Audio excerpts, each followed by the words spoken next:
revisar aquilo que a gente está querendo aprender, né? Sempre falando daquela prova difícil e tal.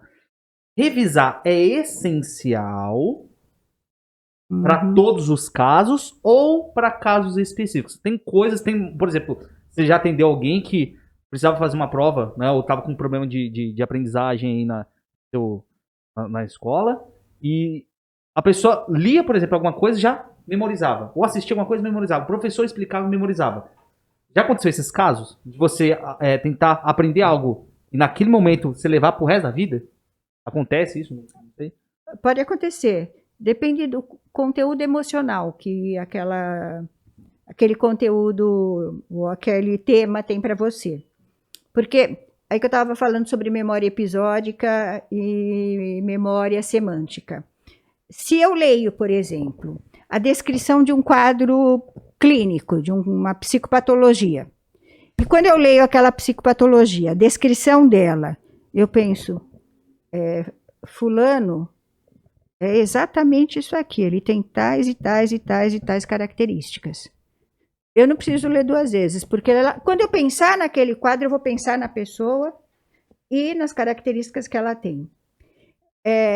Isso é memória episódica, porque eu dou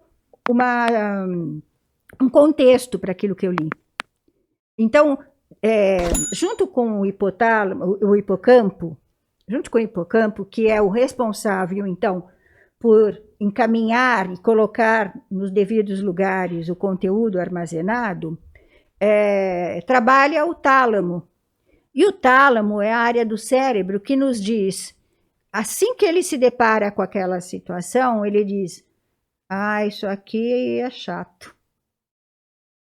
Isso aqui é muito legal. Então, quando o tálamo participa, classificando a coisa como muito legal, vai ser guardado num lugar importante e num lugar mais fácil de achar. Quando o tálamo classifica como chato, vai ficar lá no fundo do baú das coisas que eu não quero mexer com elas. E quando o tálamo classifica como traumático, aí é um outro tratamento que aquela situação recebe. Então, determinadas situações traumáticas a gente apaga. Outras a gente lembra com detalhes, né?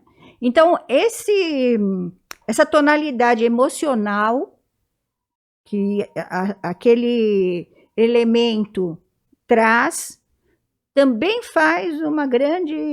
tem uma grande influência na maneira como o meu hipocampo vai trabalhar, né? Porque ele pode pôr num lugar de fácil acesso, está na memória de longo prazo, mas num lugar de fácil acesso.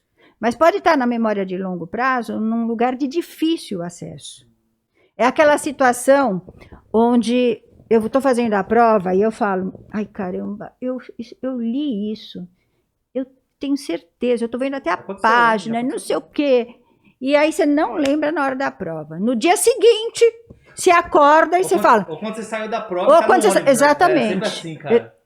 Exatamente isso. Então depende do que o tálamo entendeu. Se era para pôr lá no final do baú, se era para pôr num lugar mais acessível. Então, a maneira como eu me relaciono com aquela parte do conteúdo, né, faz essa diferença. Porque se eu estou lendo aquilo, estudando aquilo, falei, mas isso aqui é um saco, isso aqui... mas hoje em dia o aluno não faz isso, não é possível, né? Principalmente quando cai raciocínio lógico, estatística, contabilidade, pelo amor de Deus. Nossa, mas odeiam. Fala assim, não... Nossa, quantas vezes os alunos já falaram para mim, Eduardo, não entra matemática na minha cabeça, não entra raciocínio, não entra. Eu falei assim, a partir do momento que você fala que não entra, o seu cérebro ali trava para isso. Exatamente. Acabou. Travou. Exatamente. Eu acho que é sempre um jeito que você aprende. É verdade. Que nem eu fiz engenharia, né? Eu não me acho um cara inteligente, mas eu sempre gostei de exatas. Eu falei assim, quando eu entrei na faculdade, falei, putz, vou tirar de letra. Tranquilo. Peguei 4 DP só no primeiro. 2 de cálculo e 2 de física. Falei, pelo amor de Deus. Aí, eu gelei, né? Falei, caramba, eu sempre gostei. Mas São novos desafios. Aí eu entendi. São novos desafios. Uma coisa é você ter uma matemática, um raciocínio do ensino médio. Outra coisa é mudar o nível. Sim. Né? E eu acho que isso no aprendizado, ele vai contando ao longo do tempo. Na nossa vida, a gente sempre vai aumentando o nível, né? E para isso exige mais do cérebro. Exato, acho que é isso, né? exato. O nível de complexidade dos conteúdos, né, que a gente chama de conteúdos escolares, acadêmicos ou científicos, eles vão aumentando conforme o ano de escolaridade em que você se encontra, o tema no qual você busca se formar, e também vão aumentando na própria ciência, né? A ciência vai descobrindo coisas cada vez mais complexas, mas tudo que se descobre e se cria de mais complexo tem uma base em algo que já existe. Pode não ser perceptível para outras pessoas, mas para aquele que está desenvolvendo aquele estudo, aquilo faz sentido, né? Então, se eu não consigo dar sentido para aquilo que eu estou estudando, eu provavelmente vou fazer meu cérebro entender que aquilo é bobagem e pode guardar em qualquer lugar lá no fundo do baú.